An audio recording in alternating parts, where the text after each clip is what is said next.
Започваме инсталирането на хидрофонна система за отглеждане на зеленчуци. Това го слагам, за да може да обере вибрациите, предизвикани от водната помпа, която ще е вътре в този съд.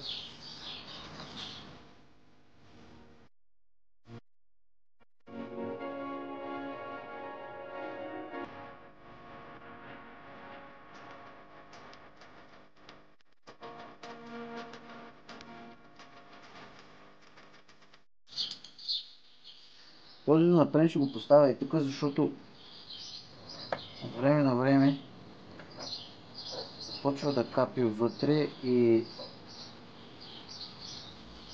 долу почва да става мокро. Сега ще сложа даже и найлон.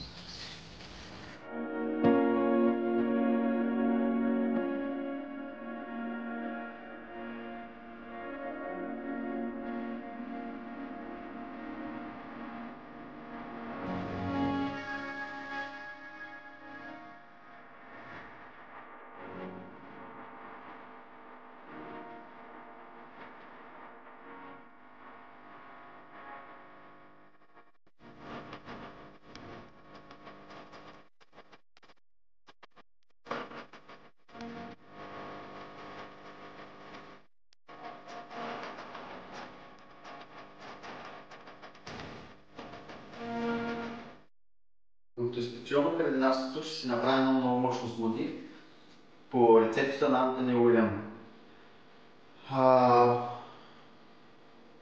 Гледайте сега за какво става въпрос. Дулсе, диви боровинки с малко пчелен прашец, спирулина, диви боровинки на прах, мед, алма и естествено банани.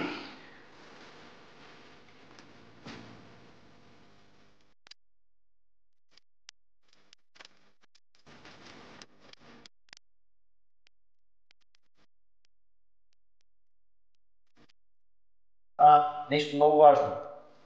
Кориандър. Не забравяйте кориандър. Забравих да ви кажа, че също има едно от основните е барния грас, ечемична трева, една лъжичка.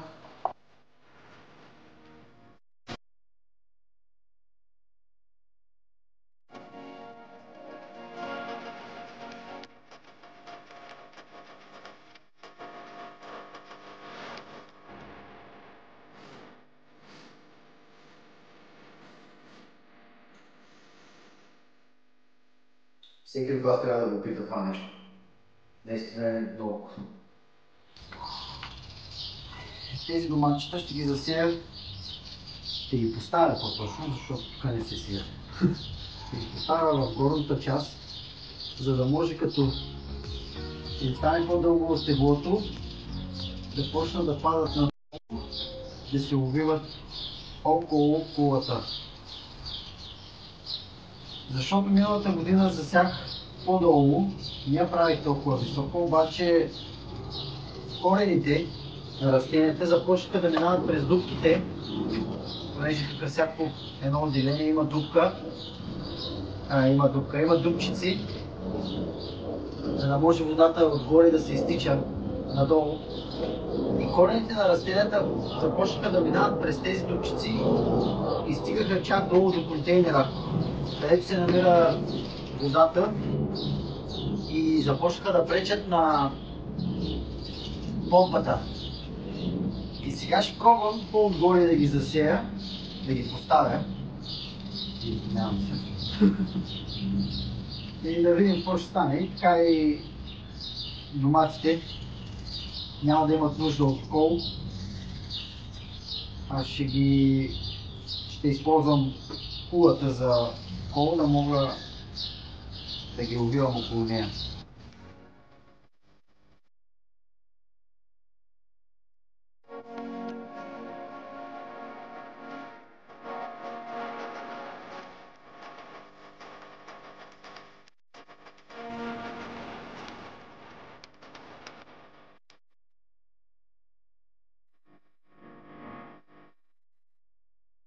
Следващата стъпка е да напълним контейнера с вода и нутриенти. Едно от важните неща за хидрофонните системи е поддържането на pH-то. Интервала на pH-то трябва да е между 5,8 и 6,2. При нас водата е доста по-твърда и е между 8. Сега ще ви покажа долу-горе.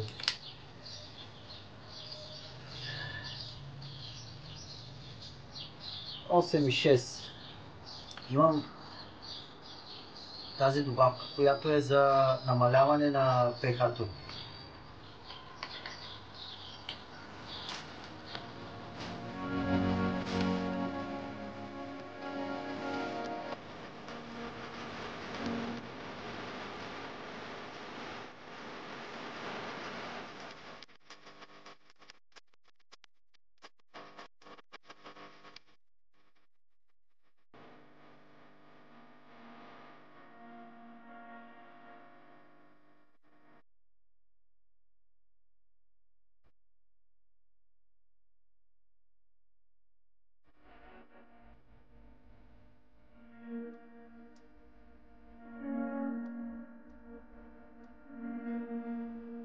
В момента нагласям таймера. 15 минути ще се включва помпата да работи. 45 минути няма да работи. За вечерта съм го направил през по-голям интервал, понеже в момента времето е още студено. Когато започне да става по-горещо през деня, ще е 15 минути работи, 30 минути почива, 15 минути работи, 30 минути почива.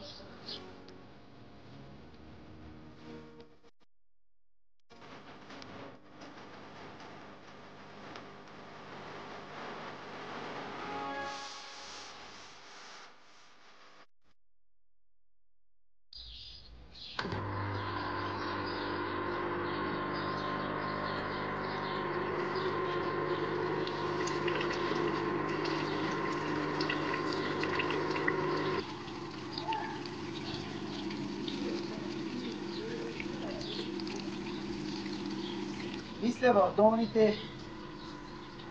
долните редове да сложа марули. Миналата година пробвахме с романа, сорт романа, не станаха, беше много горещо и започнаха направо да цъфтят и нищо не стана. Ще ви държа в течение с развитието на доматите. Надявам се сега да почнат да растат малко по-бързо, защото ще имат повече храна. За да получавате известия всеки път, когато качваме ново видео, абонирайте се за канала и натиснете камбанката. Дайте по един лайк, ако ви е харесало нашето видео.